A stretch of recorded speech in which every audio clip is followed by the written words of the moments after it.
Why did economic growth slow in the second quarter?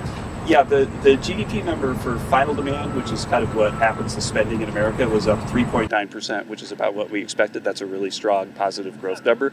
The reason that the final GDP number was lower was that there's been a massive amount of capital spending that's imported capital goods. And so there was a big decline relative to the 4% because of imports of capital goods. But the imports of capital goods are a very positive sign for the outlook going forward, because those capital goods are machines that are going to turn on, factories that are going to light up, and jobs that are going to be created. But economists had Are you expected disappointed that the Fed didn't lower interest rates?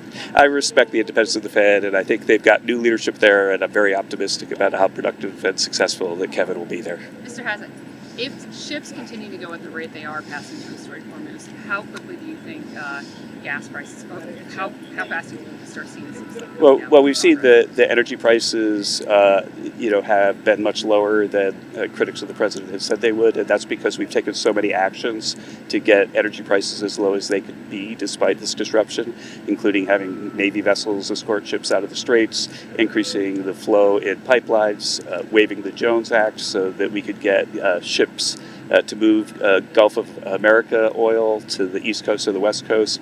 And so we've, I think, had an enormous amount of success making it not be as bad as the critics suggested. And I think that we will continue to do that until the job is done. Do you think that the Houthis are threatening, they're causing issues in the Red Sea? Do you think that could impact things? Do you perceive that? Yeah, I'm not a national security guy, so I don't know. I can't predict what the Houthis are going to do. I mean, that would maybe hurt some commerce, and also, I mean, it's just like as a logical matter, disruption can be disruptive, right? So we saw a decline in PCE inflation for June, but since the reigniting of the fighting in Iran this month, we've seen gas prices go back up. Are you concerned about where inflation will be, whether it's CPI or PCE, for July and potentially August, and what that means? Well, we're of course watching energy prices really closely, but the thing inside the PCE report and the CPI report that I found very heartening is there's so many signs of the success of our policies. So, for example,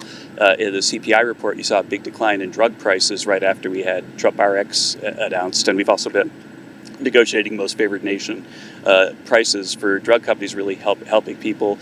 We've had a big move to do things like slow the avian flu and get egg prices down. And so within the details of the CPI, you can see that there are a whole bunch of policies that are lowering inflation.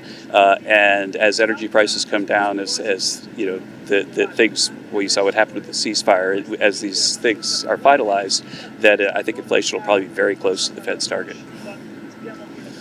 Anything else? Okay, guys, you have a great one. Question. Okay. What are you expecting for the economy in general as we come to the midterms? Oh, I think that we're basically the 4% number that we saw in final demand is about what you should think is going to happen to GDP for the second half of the year.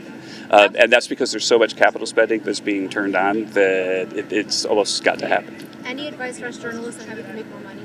On how to make more money? As an economic advisor. I'm sorry, I think you guys are probably optimizing your careers, I hope. Well, thanks. You guys have a great night. Thank you. Yeah.